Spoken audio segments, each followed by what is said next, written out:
Hello, everybody. My name is Stuart Crawford, and welcome to another edition of my regular podcast. Today's podcast is going to be slightly different from other versions in that you're not just going to hear me on it. I'm very delighted to introduce as my guest George Alison, a fellow Glaswegian, and the founder and main editor and contributor to the hugely well-respected UK Defence Journal. But I might just start off, if I may, George, by asking you just to give a little bit of background about yourself and then go on to how and why you founded the UK Defence Journal. I developed an interest in all things military when I was a kid, I suppose, as a lot of people do.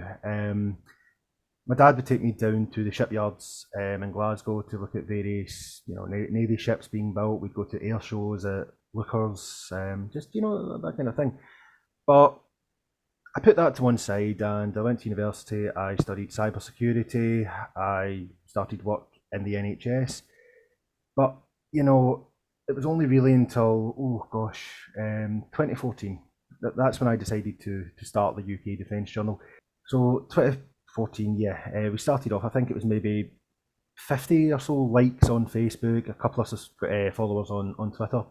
And now we are sitting at about 160,000 followers on Facebook, 110 or so on Twitter, plus other platforms. So what started off as a little bit of an interest, a little bit of a pastime, has become my main focus. And I have a sort of special focus on shipbuilding and cybersecurity. What is it you actually seek to do with the journal? We set up the UK Defence Journal with one aim: to explain in plain English the happenings in defence in this country. The last year or so we've also been covering things like Ukraine, but it's something like that is incredibly complex to cover. One of our team members, who goes by an online pseudonym Osint Technical, I think he has about 1 million followers now through his coverage of the Ukraine conflict. He has been publishing item after item after item, and gosh, he is probably one of the most respected OSINT, one of the most well-respected OSINT accounts online, and I've been very proud of the fact that we've been able to give him a platform to do that and to grow. The acronym OSINT, can you just expand that for us? I can. It's Open Source Intelligence. It's typically using a range of publicly available online tools to collate and examine information and disseminate, the information and the content generated from that. Our audience is incredibly wide-ranging, all ages, and surprisingly to me, it's a pretty even split between men and women. We aim our content at the casual reader, but our content, I know firsthand, is read by everyone from the casual reader all the way up to relatively senior people in defence and in government. So we aim for a sort of middle ground, and I think we are successfully, reaching who we want to reach. George, we mentioned echo chambers as we were discussing various aspects here. And what I was interested to know is whether you think these echo chambers are politically motivated or whether they are motivated by the idea of disruption and subversion, if you like. Well, I think both sides of the coin apply here. We've had evidence of folk commenting on party political, topics, particularly in support of the SNP, but those people, on later investigation, are based in Russia. For example, there was quite a concerning incident we had not too long ago. As is the case, I often post about shipbuilding in Scotland. One of the comments repeating an SNP line was left by someone with an IP address in Russia. On closer examination, when they were typing in almost perfect English, a lot of the characters they would use wouldn't be typically found on an English language keyboard, which was quite a bit of a giveaway. I often find, though, in terms specifically of echo chambers, that 9 out of 10 times it's party political. People do not want to hear something that they believe might contradict something they have invested so much time and energy in supporting. I know that you've got a particular expertise, you personally, in naval shipbuilding in Scotland. And you contribute to the Defence Select Committee, for example, when it calls for evidence in many ways, you have the template for naval shipbuilding in Scotland, because I've seen it so many times on Twitter. But one of the things that is of great interest to me is I wouldn't say torrent of abuse, but the amount of trolling you get about naval shipbuilding issues, and two issues in particular, two myths, if you like, that have come up time and time again. The first is that we have built in Scotland at Rosyth 2 aircraft carriers, but they have no aircraft. Despite evidence, I mean, manifest evidence to the contrary, that one still comes up time and time again. And the second one, of course, is that the Clyde has been betrayed over the Royal Navy frigate orders.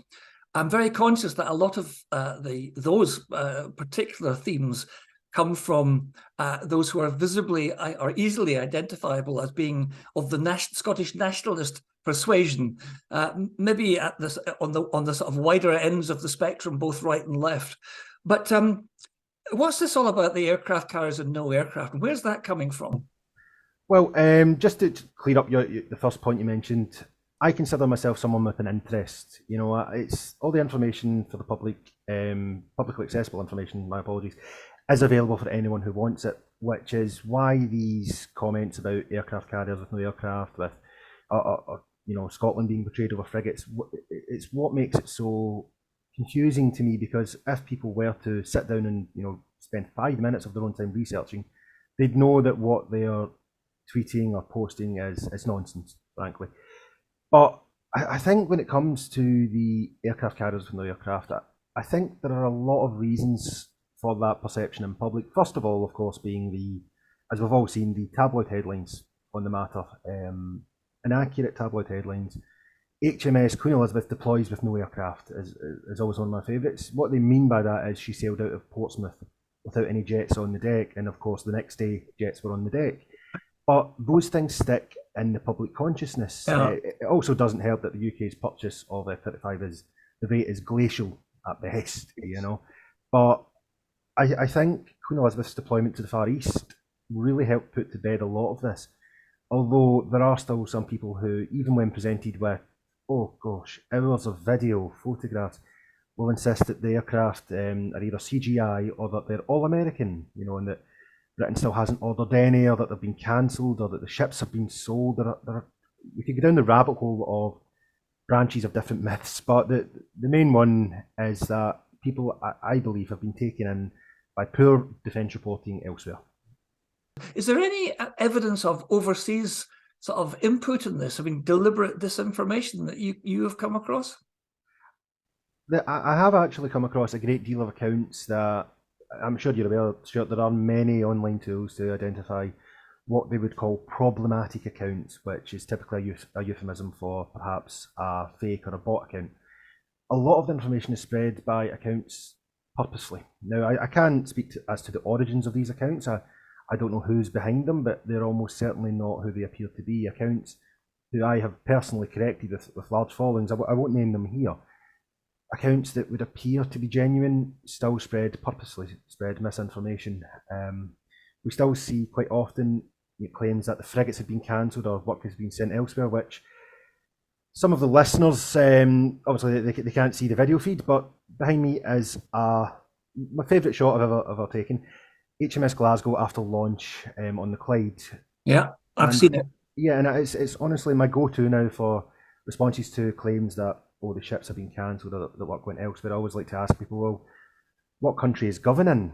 You know, it really is concerning that the spread of this information, even with the launch of HMS Glasgow, it hasn't slowed down. In fact, if anything, it's increased. And I think a lot of people, I think we're all guilty of this. Echo chambers. A lot of people enter their own online echo chamber, so they'll block information that's contrary to what they believe or what they want to believe. Whenever I correct someone who may have just made an honest mistake over the frigates, the response is usually one of two things: either abuse or just simply blocking me, moving on and repeating the myth somewhere else.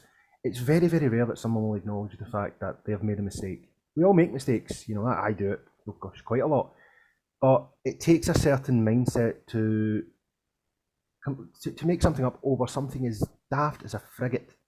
You know, something that's not really going to end the world if you happen to have made a mistake on this. But people still like to, I guess, spread misinformation. I genuinely do believe that some people just cannot accept being wrong, and it can be that simple. I think you're dead right, actually. I think that that people like to be right in their opinions, even when contrary information is presented to them. It's sort of classic cognitive dissonance, if you like. Yeah. Don't give me that information because I don't want it because it disagrees with my view of the world. Information comes in various categories. There's information, which is not intelligence, but it's open source material that one can refer to. There's misinformation, which is information that is put out and is mistaken or wrong. And then there's disinformation, which is the deliberate manipulation of false narratives to confuse and obfuscate various other things. So that's basically disinformation for you. Where do you see the UK Defence Journal going next? Is it going anywhere? Is it just going to get bigger and bigger? Are you going to have to hire staff? I mean, where now? So, in short, to answer your question, Stuart, where is the UK Defence Journal going? I don't know. It's going to continue. It's going to, I hope, keep growing. But with regards to the future, I'm going to take this a week, a day at a time. In short, let's see what happens. If in the future UK Defence Journal seeks to grow in some way or many ways, what is it that you think you need most? Do you need money? Do you need advertisers? Do you need subscribers? How do you think it might grow? I think the key to us growing is simply more decent content. We need more people who know what they're talking about. And I believe that if we manage to put out more content from people who are, you know, perhaps not experts, but passionate about a particular field, we'll attract more subscribers, and potentially in the future, if we go the whole hog on this, I would like to perhaps produce something like a subscription-based newsletter with very, high-end sort of news and analysis going directly to people who are paid before going to everyone else, as a means to keep the lights on here. I have to say that looking at your operation, if I may call it that, you and your colleagues' operation from where I sit on the other side of the wonderful country that is Scotland, I think it's a fantastic achievement, and I can think of many other commercial media outlets which might be eyeing your operation up, if only for the spread of your message. But let's hope that UK Defence Journal continues to go from strength to strength and still has the space from the occasional article from myself, restricting myself to areas of my expertise, which is basically in armoured warfare. But it's been an absolute delight to speak to you.